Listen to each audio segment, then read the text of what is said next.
रंका यानी पुरुष तथा बंका यानी स्त्री परमात्मा के परम भक्त थे।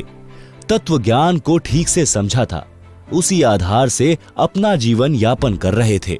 उनकी एक बेटी थी जिसका नाम अंबिका था। अंबिका को अंबिका कहते थे।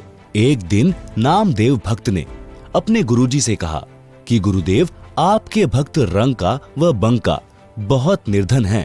आप उन्हें कुछ धन दे दो तो उनको जंगल से लकड़ियां लाकर शहर में बेचकर निर्वाह न करना पड़े।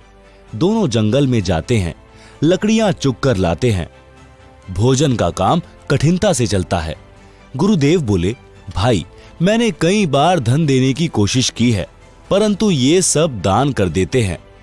2-3 बार तो मैं स्वयं वेश बदलकर लकड़ी खरीदने वाला बनकर गया हूं। उनकी लकड़ियों की कीमत अन्य से 100 गुना अधिक दी थी। उनकी लकड़ियां प्रतिदिन 2-2 आना की बिकती थी। मैंने 10 रुपए में खरीदी थी। उन्होंने 4 आना रखकर शेष रुपए मेरे को सत्संग में दान कर दिए। अब आप बताओ कि कैसे धन दूं? भक्त नामदेव जी ने फिर आग्रह किया कि अब की बार धन देकर देखो, अवश्य लेंगे। गुरु तथा नामदेव जी उस रास्ते पर गए जिस रास्ते से रंका बंका लकड़ी लेकर जंगल से आते थे। गुरुजी ने रास्ते में सोने यानी गोल्ड के बहुत सारे आभूषण डाल दिए जो लाखों रुपए की कीमत के थे। नामदेव तथा गुरुदेव एक झाड़ के पीछे छिपकर खड़े हो गए। रंका आगे आगे चल रहा था, सिर पर लकड़ियां रखकर, तथा उसके पीछे लकड़ियां लेकर बंका 200 फुट के अंतर में चल रही थी। भक्त रंका जी ने देखा कि स्वर्ण आभूषण बेशकीमती हैं और बंका नारी जाती है। कहीं आभूषणों को देखकर लालच आ जाए और अपना धर्म कर्म खराब कर ले, इसलिए पैरों से उन आभूषणों पर मिट्टी डालने लगा। भक्तमती बंका भी पूरे गुरु की चेली थी। उसने देखा कि पति देव गहनों पर मिट्टी डाल रहा है। उद्देश्य भी जान गई। आवाज लगाकर बोली कि चलो भक्त जी, क्यों मिट्टी पर मिट्टी डाल रहे हो?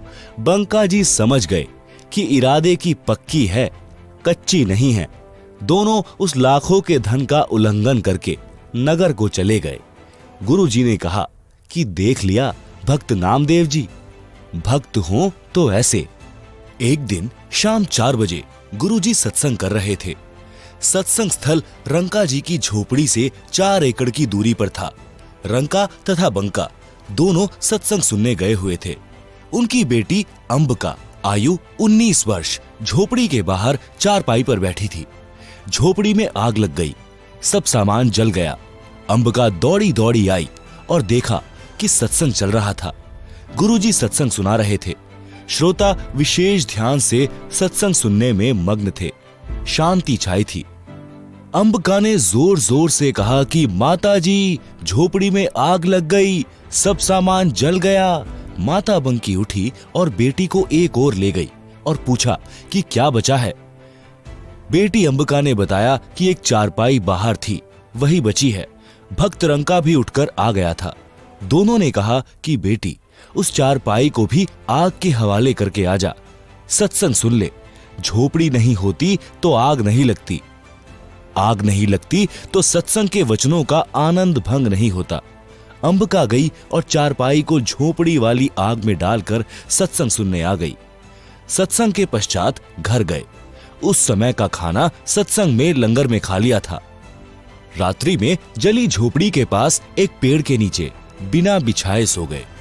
भक्ति करने के लिए वक्त से उठे तो उनके ऊपर सुंदर झोपड़ी थी तथा सर्व बर्तन तथा आटा दाल आदि आदि मिट्टी के घड़ों में भरा था।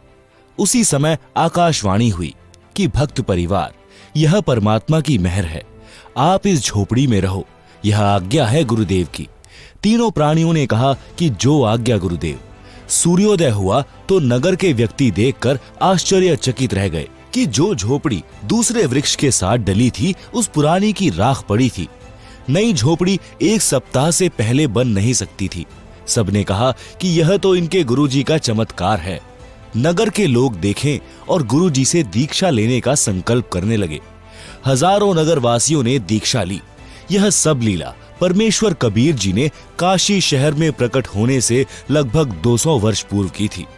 उस समय भक्त नामदेव जी को भी शरण में लिया था।